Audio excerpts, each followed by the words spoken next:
Sebutkan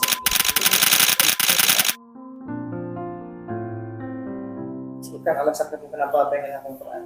Alasan saya menghafal Al-Quran adalah Yang pertama pastinya ingin mencari ridho Allah. Setelah kita dapat ridho Allah kan mudah dunia akhirat, yaitu untuk menjadi salah satu daripada keluarga Allah Subhanahu wa taala.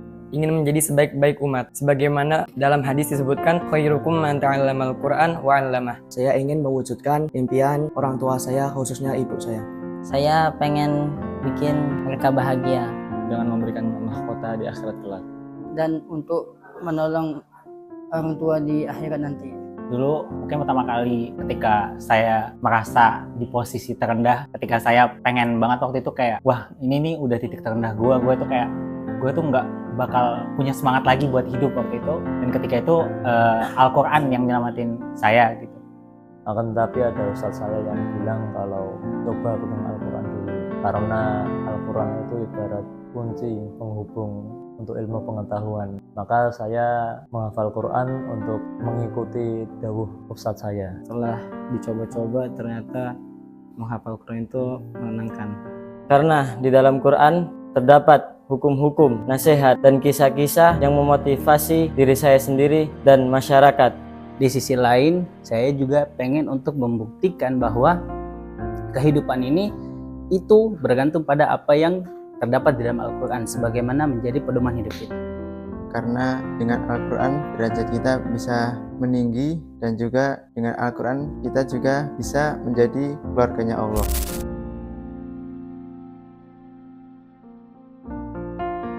Mungkin pertama kali itu saya mikirnya kayak Quran itu kayaknya bukan bakat saya. Soalnya dalam menghafal Quran juga banyak ya yang kemampuan yang mungkin gak semua orang tuh punya. Misal berduduk-duduk lama di depan Al-Quran. Yang hampir buat nyerah itu karena ketika mulai menghafal, porsi untuk olahraga jadi berkurang.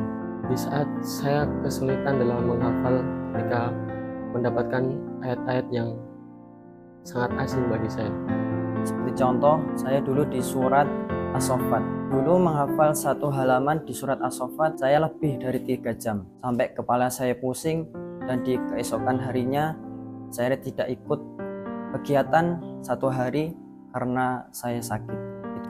Itu dimana pada saya minder melihat teman-teman yang lain cepat setorannya. Jadi saya merasa menyerah. Yang paling berat adalah di saat saya bimbang akan pilihan hidup saya setelah ini. Ketika mengetahui teman-teman saya sudah mencapai titik-titik di mana yang belum saya dapatkan, Yaitu ketika tidak ada yang mensupport, ketika teman-teman banyak yang merendahkan, meremehkan, maupun teman sekolah, teman rumah. Itu kenapa sih mau menghafal Quran? Jujur, tidak ada yang bikin saya untuk menyerah, karena menghafal Al-Quran itu seperti makan kerupuk yang besar, tidak bisa langsung dimakan, melainkan sedikit demi sedikit. Tapi dari situ tidak membuat saya untuk terjatuh, tapi akan terus membuat saya menjadi lebih baik. Saya ingat salah satu motivasi orang tua saya bilang kepada saya, "Nak, kamu menghafal Al-Quran, kamu belajar di pondok itu untuk bekal kamu di akhirat.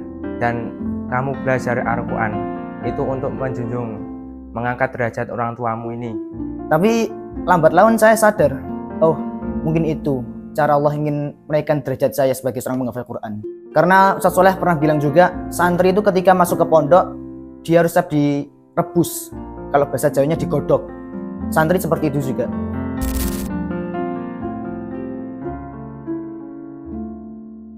Yang paling berat menghafal Quran menjaga istiqomah dan ikhtiar. Pengalaman saya sendiri, pengalaman yang terberat ialah ketika menghafal mendapat ayat-ayat yang Masya Allah sulit. Hal yang paling berat dan paling indah bagi saya adalah ketika kesusahan menghafal Al-Quran. Karena kesusahan menghafal Al-Quran itu berat diproses, tapi indah saat dikenang. ketika hati ini mulai lalai, ketika hati ini udah malas, udah jenuh untuk mendengarkan ayat-ayat suci Al-Quran. Kenangan terindah saya ketika saya menjadi santri Tahfidz Darul Firdaus ialah Saya menemukan keluarga baru. ketika saya mengalami masa-masa futur, dan pada saat itu selalu ada teman saya yang memberi saya motivasi untuk terus semangat dalam memperjuangkan Al-Quran. Mendapatkan teman yang banyak dan mendapatkan hal yang mendapatkan pengalaman baru di pondok. Oh, kalau kenangan banyak, mulai dari ngurusin kucing, mau itu murojaah lupa terus sampai marah-marah, banyak. Apalagi kenangan dari teman-teman.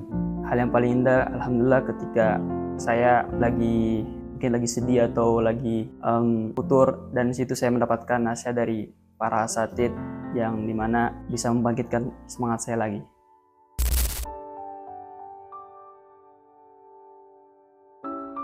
Ya, untuk kedua orang tua, saya sangat berterima kasih karena dari awal dulu hingga sekarang saya masih merasakan apa itu makna dari lingkungan pondok. Terima kasih Bapak Ibu telah mengirimkan Ian ke dalam pondok pesantren. Terima kasih kepada kedua orang tua saya yang telah memberi dukungan. Semoga semua ini dibalas oleh Allah SWT di surga kelak. Terima kasih lah, ucapin terima kasih karena meskipun banyak ngecewain, mereka tetap mendukung saya, nge-support saya, dan saya minta maaf kalau masih belum bisa ngebahagiain. Dan terima kasih telah memilihkan pendidikan terbaik untuk saya, yaitu Walaupun saya pernah sempat ingin menyerah, tapi kalian terus yang mendukung saya. Dan terima kasih telah mendoakan saya. Berkat doa ibu saya, alhamdulillah saya bisa menjadi santri hafiz Quran. Teruntuk orang tua saya, ibu bapak, terima kasih atas semua perjuangannya, doanya, dukungannya. Untuk ibu dan bapak, saya di sini itu mungkin salah satu dari doa kalian yang dulu pernah kalian panjatkan. Saya tidak pernah terpikir pun sama sekali untuk masuk pondok lagi setelah saya selesai S1. Minta maaf dulu karena telah pernah mengecewakan ibu dan ayah, dan terima kasih sebesar-besarnya karena telah mendukung saya sampai titik ini.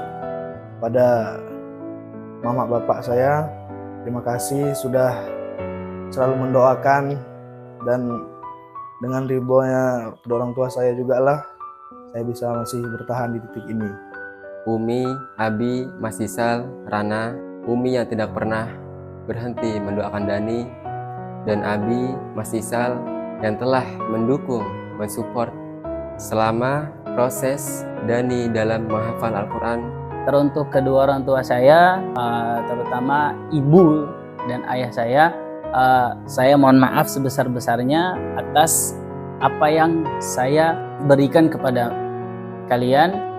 Minta doanya, Mak, biar selalu istiqomah sama Al-Quran. Untuk bapak dan ibu, aku sayang kalian.